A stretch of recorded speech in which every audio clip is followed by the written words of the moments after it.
और अगले जिस दिन ये लॉकडाउन खुलेगा, आप विश्वास कीजिए, उसके चंद दिनों बाद उत्तर प्रदेश का माहौल बदलेगा। और मैं क्यों ना चलाऊं मूवमेंट। जब मान्यवर काशीराम साहब ने कहा कि मुर्दा लोग जो हैं मिशन नहीं चलाते और जिंदा लोग रुकने नहीं देते, जब हम जिंदा कौम, जब हम जुल्म जाति के खिलाफ लड़ सकते हैं तो क्यों ना चलाएं मिशन, क्यों ना मान्यवर काशीराम साहब का और बाबा साहब का सपना पूरा करें। बहुजन मीडिया ही आपकी मीडिया है। इसे मजबूत बनाने के लिए बी मिशन टीवी को सब्सक्राइब करें और बेल आइकन अवश्य दबाएं हर खबर देखने के लिए। जय भीम। तो मैं मेरा जीवन जो है वो समर्पित है मान्यवर काशीराम साहब के आंदोलन को। और मैं ये भी बता दूं, आज मैं बिल्कुल खुल के बोलना चाहता हूँ। जो लोग ये कहते हैं कि भाई मान्यवर काशीराम साहब की बात करते हैं, मान्यवर काशीराम साहब की उस पर चलते हैं, मैं नहीं कहना चाहता, लेकिन मैं आपको कह देता हूँ, अपने नौजवान साथियों को भी कह देता हूँ। आप कहते हैं कि मान्यवर साहब की पार्टी क्यों चलाते हैं, हमने तो प्रयास किया था उसमें काम करने का, लेकिन वहाँ बोलने वाले नेता नहीं चाहिए, लड़ने वाले लोग नहीं चाहिए, अधिकार सिद्धांतों की बात करने वाले लोग नहीं चाहिए। और सबसे बड़ी बात ये, चलिए मैं आपसे पूछता हूँ, मान्यवर काशीराम साहब ने क्यों बनाई बीएसपी? उन्होंने बामसिफ DS4 क्यों बनाया? वो बाबा साहब की RPI को क्यों नहीं लेके चलते रहे? खैर छोड़िए, उससे भी बुरी बात और अच्छी बात आपके लिए, आप खुद प्रयास करके देखिए प्रैक्टिकल अपने जीवन में। आपके पिताजी ने कोई मकान बनाया होगा, हाँ आप अपने पिताजी से बहुत प्यार करते हैं, हाँ उनकी यादों को संजो के रहना चाहते हैं, लेकिन क्या अगर वो मकान जर्जर हो जाए, जो कि एक समय पे आके हो जाएगा, आप कोई नई गाड़ी लेते हैं, आप नई मोटरसाइकिल लेते हैं, साइकिल लेते हैं, कुछ भी लेते हैं, जब वो एक समय पे आके उसकी एक सीमा हो जाती है, एक उम्र हो जाती है, तो वो उसके बाद अपनी स्पीड छोड़ देता है। तो अंत आप दूसरी चीज़ क्यों खरीदते हैं? आप दूसरा घर क्यों बनाते हैं? आप क्यों तैयार करते हैं? अच्छा, क्योंकि आप तो अपने पिताजी से प्यार करते थे, आपको तो उसमें पुरानी झोपड़ी में ही रहना चाहिए था। आपने नया घर क्यों बनाया? नया घर इसलिए बनाया क्योंकि हाँ बाबा साहब अम्बेडकर का सपना अभी पूरा नहीं हुआ। और मैं अगर बात करूं तो इस किताब में आज बहुत कुछ है आपके लिए, लेकिन सबसे पहले मैं बाबा साहब अम्बेडकर जो चाहते थे, मैं बस उस पर चंद लाइनें आपके बीच में रख देता हूं। और ये इसलिए क्योंकि वास्तविकता में मान्यवर काशीराम साहब और बाबा साहब का सपना पूरा नहीं हुआ, इसलिए हम लोग मैदान में। बाबा साहब अम्बेडकर कहते हैं, आप लोग नहीं मानते कौन सी चीज़ मुझे व्यथित कर रही है और मुझे इतना उदास बना देती है। मेरे मन की बढ़ती चिंता तो यह है कि मैं अपने जीवन के मिशन को पूरा नहीं कर पाया। मैं अपने जीते जी अपने लोगों को अन्य समुदाय के साथ बराबरी की हैसियत से राजनीतिक सत्ता की हिस्सेदारी करते हुए एक शासनकर्ता जमात के रूप में देखना चाहता था। मैं बीमारी के कारण अपंग और असहाय हो गया हूँ। मैं जो कुछ हासिल कर पाया वो बहुत कठिनाइयों परेशानियों से कर पाया। बाबा साहब हमें शासक जमात देखना चाहते थे। मैं पूछना चाहता हूं कि भाई उन आलोचक साथियों से भी, क्योंकि वो मेरे अपने ही लोग, वो किसी कारण से मुझसे नाराज हैं, नाराज इसलिए हैं कि वो अभी दूसरे घर में, लेकिन मैं आपसे आज पूछना चाहता हूं, बस मुझे अपने मन से जवाब दीजिए सोच के। बहुत सारे बुद्धिजीवी लोगों को भी शिकायत शिकवा हो सकती है, हाँ हम अपने काम से जवाब देंगे, बोलने से नहीं, अपने काम को करके और रिजल्ट दे के जवाब देंगे। लेकिन मैं आज आपसे पूछना चाहता हूँ, 2012 में आप लोग उत्तर प्रदेश में किसकी वजह से डाउन हुए? आप 2014 में 0 सीट पे किसकी वजह से आए? आप 2017 में 18-19 सीटों पे किसकी वजह से आए? 2019 में 10 सीटें जीती, वो किसकी वजह से? और वो कहाँ कहाँ जीती आप ये भी चेक कर लीजिए।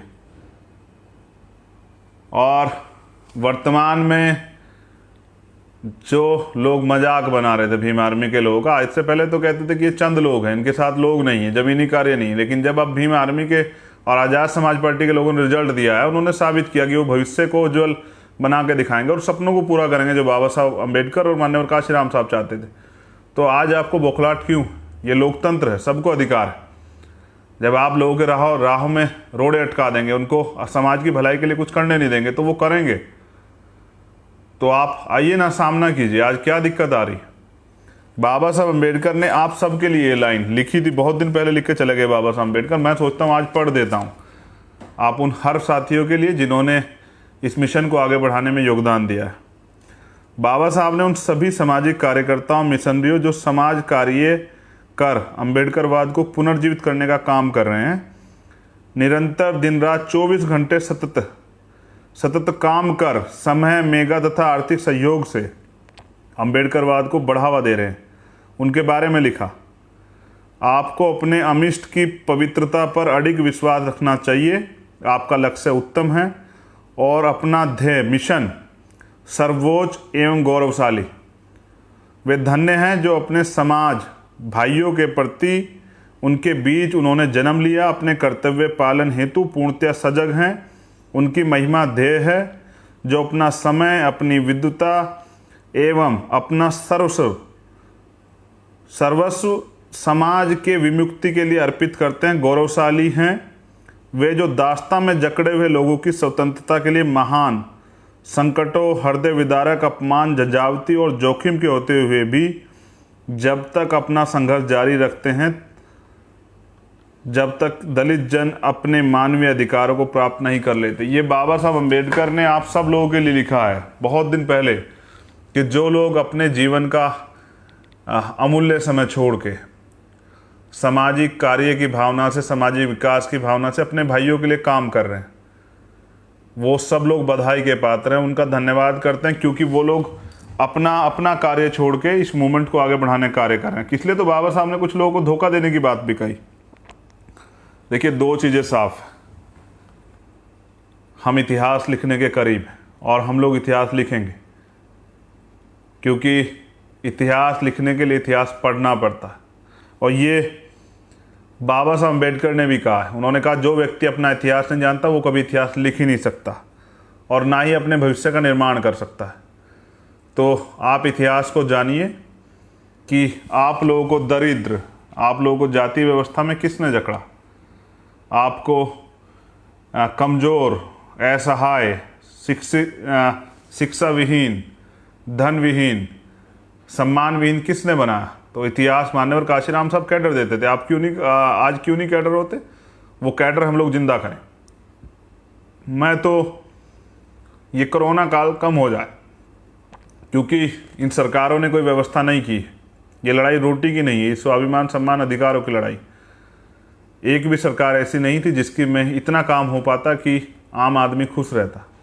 आज लाखों लोगों की जान गई इस कोरोना काल में, अच्छा इलाज न मिलने कारण। इसके लिए ये सरकारें दोषी हैं, इन पे हत्या का मुकदमा चलना चाहिए। लेकिन गरीब तो गरीब है, वो तो पैदा ही हुआ है मरने के लिए, उसको तो एक ना एक दिन मरना ही।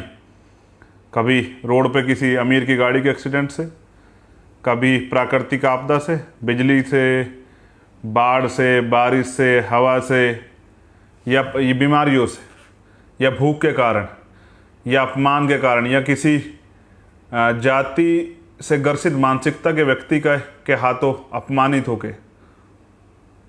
तो जाति इस देश का कड़वा सच है और इस देश के लिए अभिशाप भी।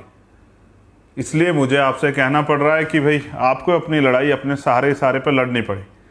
और इसलिए अब मैंने तय किया है कि जैसे कोरोना काल ख़त्म होगा, मैंने आपसे जानकारी दी थी कि हम लोग साइकिल यात्रा पर निकलेंगे, और अब मैं इस साइकिल यात्रा को देशव्यापी बनाना चाहता हूँ कि हर विधानसभा, हर जिले में वहाँ की जो टीम, वो जो पंपलेट हम लोग तैयार करा रहे हैं, जिसमें हमारी गारंटी आए कि लोकतंत्र में संविधान क्या क्या देता है, रोटी, कपड़ा, मकान, चिकित्सा, शिक्षा, सुरक्षा, रोजगार और न्याय, ये सारी चीज़ें उन पंपलेट को, उस बात को, हमारी उस कड़ी को आगे बढ़ाते हुए, महापुरुषों के उस आंदोलन को आगे बढ़ाते हुए आप लोग गांव-गांव जाके उसका प्रचार करें।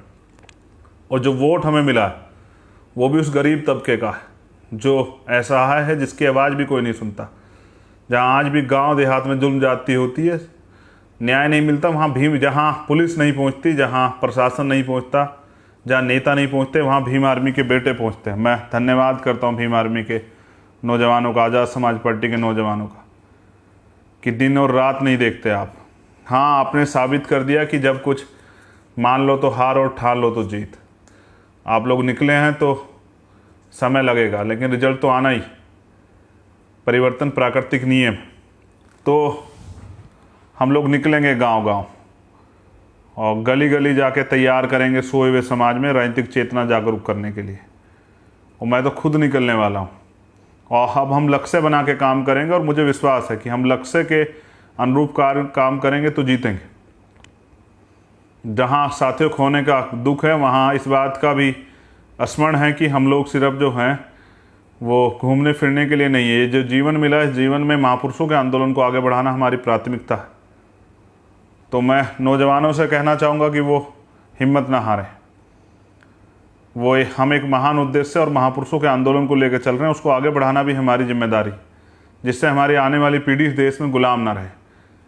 ये गुलामी की दास्ता की बीड़ियाँ काटनी पड़ेंगी। मैंने 21 तारीख को 2017 में कहा था कि दक्षिण अमेरिका में कोलंबिया आज दास्ता से मुक्त हुआ था 21 मई को 1851 में, और 21 मई को वो आंदोलन था। 21 मई को उसके बाद कई आंदोलन हुए, 21 तारीख को बहुत सारे आंदोलन हुए। हाँ, हमने बहुत सारे आंदोलन सफलता भी हासिल की, लेकिन अच्छी बात क्या है कि हमने नए नेता तैयार किए जो आपके आसपास हैं। आपके अंदर भी एक नेता है जो कुछ करके दिखाना चाहता है। हाँ, इस सिस्टम ने उसको कुचल दिया है, वो उसको आगे नहीं आने देना चाहते, और वो बार बार नौजवान और ये गैर जिम्मेदार कह के उसको रोक देते हैं। लेकिन वो खुद को साबित कर रहा है, गांव में वो लड़ाई लड़ रहा है और वो न्याय दिला रहा है। और हाँ, वो अधिकारियों से आंख में आंख मिला के बात कर रहा है। और हाँ, वो अपने लोगों को, आज मैंने कल ही किसी साथी की उससे वॉल से पढ़ा था जिसमें लिखा हुआ था कि कहीं कोई उत्पीड़न हुआ और प्रशासन, पुलिस के लोगों के पास भीम आर्मी के लोग पहुंचे। नहीं, वो आम आदमी जिसके साथ हुआ था, और पुलिस रिपोर्ट नहीं लिख रही थी। फिर अंत में उसने कहा कि क्या तो रिपोर्ट लिख लीजिए, वरना मैं भीम आर्मी के लोगों को बुलाऊंगा। हाँ, तो उसका जवाब ये था कि आप बेफिक्र रहिए, अभी कुछ ही देर में आपकी रिपोर्ट लिखी जाएगी, भीम आर्मी के लोगों को मत बुलाइए।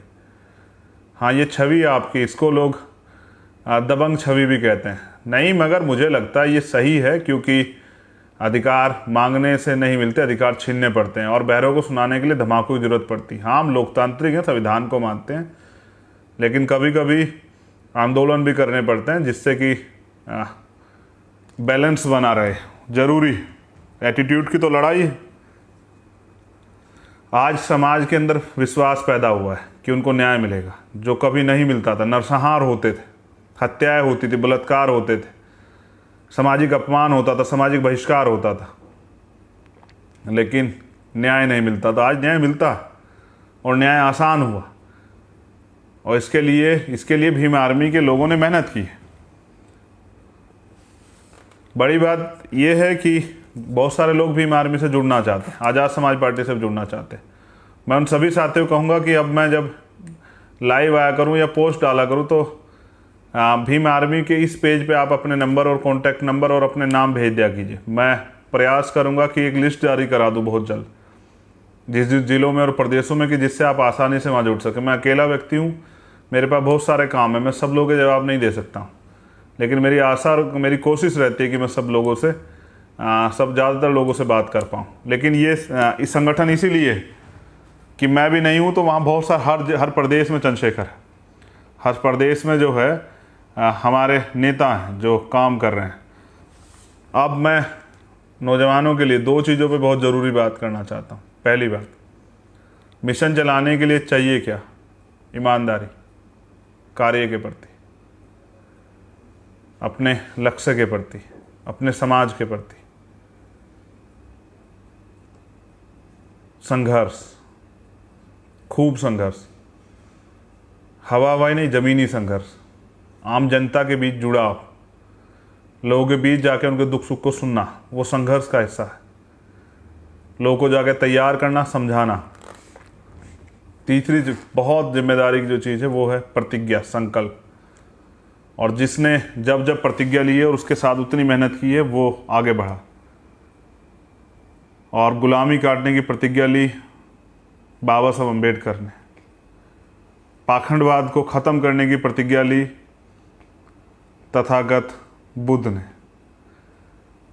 पाखंडवाद, झूठ, अंधविश्वास के खिलाफ आंदोलन चलाया संत श्रोमणी सतगुरु रविदास जी महाराज ने, संत कबीरदास जी महाराज ने, गुरु नानक देव ने। और बहुजनों को शासक बनाने की सच्ची प्रतिज्ञा की मान्यवर काशीराम साहब ने। तो वो कहते थे, तमन्ना अगर सच्ची हो तो रास्ते हजार होते हैं, तमन्ना अगर झूठी हो तो बहाने हजार होते हैं। तो सच्ची प्रतिज्ञाएं सफलता की तरफ लेके जाती हैं। और सबसे ज़्यादा ज़रूरी है त्याग। बाबा साहब अम्बेडकर चाहते तो किसी देश के प्रधानमंत्री बन जाते, वो चाहते तो विदेश में अपने परिवार के साथ रह लेते, वो चाहते तो बड़े उद्योगपति बन जाते, वो चाहते तो दुनिया के सबसे बेस्ट इंटेलेक्चुअल्स बन जाते। लेकिन उन्होंने चुना क्या? त्याग। और करोड़ों लोगों की गुलामी काटने के लिए अपने बच्चों का, अपने परिवार का, खुद का बलिदान दिया। ऐसा ही त्याग किया मान्यवर काशीराम साहब ने। वो मुख्यमंत्री नहीं बने, लेकिन वो बन सकते थे, वो राष्ट्रपति भी बन सकते थे, वो गवर्नर भी बन सकते थे, लेकिन उन्होंने बनाया। और उनके त्याग की वजह से आज वो मान्यवर काशीराम है और हम सब लोग उनको याद करते हैं उनके जाने के बाद। तो ये 4 चीज़ें बहुजन मिशन के लिए सबसे महत्वपूर्ण, और ये आपके जीवन के लिए महत्वपूर्ण है। आप कोई भी काम करना चाहते हैं, 4 चीज़ें आपके पास ज़रूरी है। और मैं क्यों ना चलाऊं मूवमेंट? जब मान्यवर काशीराम साहब ने कहा कि मुर्दा लोग जो हैं मिशन नहीं चलाते और जिंदा लोग रुकने नहीं देते, जब हम जिंदा कौम, जब हम जुल्म जाति के खिलाफ लड़ सकते हैं, तो क्यों ना चलाएं मिशन? क्यों ना मान्यवर काशीराम साहब का और बाबा साहब का सपना पूरा करें? क्यों ना करोड़ों लोगों के जीवन में बदलाव करें? क्यों ना इस अन्याय, अत्याचार, जुल्म जाति की ज़िंदगी से अपने लोगों को मुक्ति दिलाएं? क्यों ना उनके छिने हुए अधिकार उनको दिलाएं? क्यों ना हर गरीब माँ के आंसू को पूछें? क्यों ना आप हर गरीब बाप के, चाचा ताऊ के, बुजुर्ग के सम्मान की सुरक्षा करें, उनके जीवन को अच्छा बनाएं? क्यों ना हर हम नौजवान को हाथ पकड़ के रोजगार दें, भाईचारा बनाएं, एक अच्छा समाज बनाएं, स्वस्थ समाज। कमज़ोर ताकतवर में कभी समझौता नहीं होता। तो ये जो जानें गई हैं, ये बचाई जा सकती थी अगर बचाने की निष्ठा होती। इस पर मैं बड़ा काम करूँगा। और अगले जिस दिन ये लॉकडाउन खुलेगा, आप विश्वास कीजिए, उसके चंद दिनों बाद उत्तर प्रदेश का माहौल बदलेगा।